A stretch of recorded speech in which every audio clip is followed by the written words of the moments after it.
بسم اللہ الرحمن الرحیم۔ السلام علیکم ناظرین۔ اللہ کے پیغمبر حضرت یوسف علیہ السلام کو ایسی بے مثال خوبصورتی اور حسن عطا کی گئی تھی کہ تاریخ انسانی میں آج تک آپ کے حسن کی مثال دی جاتی ہے۔ حسن اور آبرو کا کوئی پہلو ایسا نہ تھا جو آپ میں نہیں تھا۔ یوسف علیہ السلام کی نیک اخلاق اور نرم مزاجی نے آپ کے حسن کی خوبصورتی میں مزید اضافہ کر دیا تھا۔ کوئی شخص بھی یوسف علیہ السلام کو پہلی مرتبہ دیکھنے پر ہی آپ کے حسن کا قائم ہو جاتا، لیکن آپ کی اس بے مثال خوبصورتی کا ایک پہلو یہ بھی تھا کہ اسی حسن کی وجہ سے آپ کی زندگی بہت مشکلات کی شکار ہوئی اور آپ کا حسن ہی آپ کے لیے مسائل اور آزمائش کا سبب بنا۔ حضرت یوسف علیہ السلام کے والد کا نام یعقوب علیہ السلام تھا، جو خود ایک ذلیل اور قدر نبی تھے۔ حضرت یعقوب علیہ السلام کے 12 بیٹے تھے، لیکن یوسف علیہ السلام کی خوبصورتی اور معصومیت کی وجہ سے آپ کو ان سے بہت زیادہ محبت تھی، لہذا حسد میں آ کر ایک دن حضرت یوسف علیہ السلام کے بھائیوں نے دور ایک صحرا میں ان کو پھینک دیا اور گھر آ کر جھوٹ بولا کہ ایک بھیڑیا نے یوسف علیہ السلام کو چیر پھاڑ کر کھا گیا۔ اس پر آپ یوسف علیہ السلام کی قمیض لے کر روتے روتے اپنے حجرے میں چلے گئے۔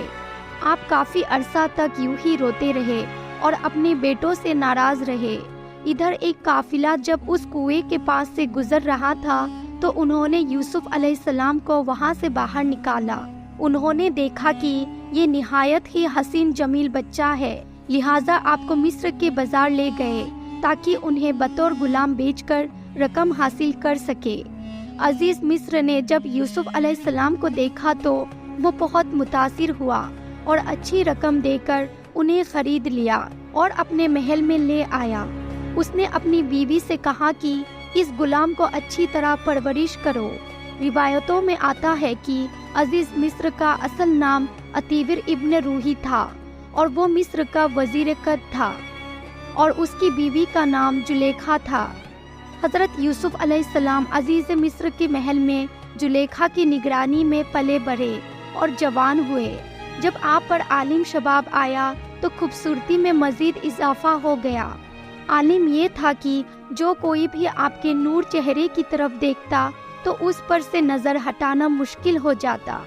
ایک حدیث میں رسول صلی اللہ علیہ وسلم نے فرمایا کہ جب دنیا بنی تو حسن کے 3 حصے کیے گئے، جس میں ایک حصہ حضرت یوسف علیہ السلام کو دیا گیا، ایک حصہ ان کی والدہ کو دیا گیا اور ایک حصہ پوری دنیا میں تقسیم کیا گیا۔ عزیز مصر کی بیوی زلیخا آپ کی خوبصورتی اور حسن کے ساتھ پاکیزگی اور سچائی سے بھی بہت متاثر تھی، لیکن ابھی اللہ پاک کو یوسف علیہ السلام کو مزید امتحان کے ساتھ گزارنا تھا۔ وقت کے ساتھ عزیز مصر کی بیوی زلیخا یوسف علیہ السلام کے حسن سے محروم ہو کر آپ کے عشق میں مبتلا ہو گئی۔ ایک دن زلیخا نے حضرت یوسف علیہ السلام کو اپنے خوابگاہ میں بلایا اور دروازہ بند کر کے اپنی حرام خواہش کو ظاہر کیا۔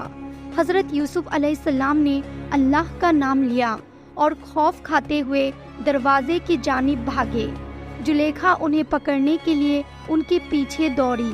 ان کی قمیض کا پچھلا دامن اس کے ہاتھ میں آ گیا، جسے اس نے اپنی طرف کھینچا تو وہ پھٹ گیا۔ حضرت یوسف علیہ السلام باہر نکلے تو سامنے عزیز مصر کھڑا تھا، پیچھے زلیخا بھی باہر آ گئی۔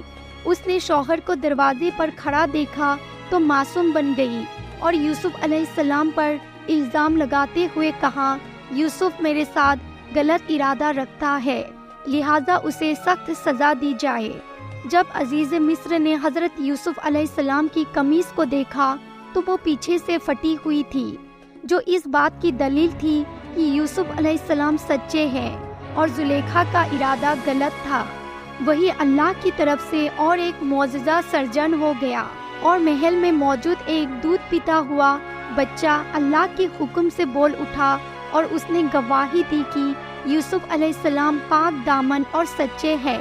جو عزیز مصر کے سامنے سچائی واضح ہو گئی، لیکن اپنی بیوی کی بدنامی کی خاطر وہ خاموش ہو گیا اور بات کو رفع دفع کیا۔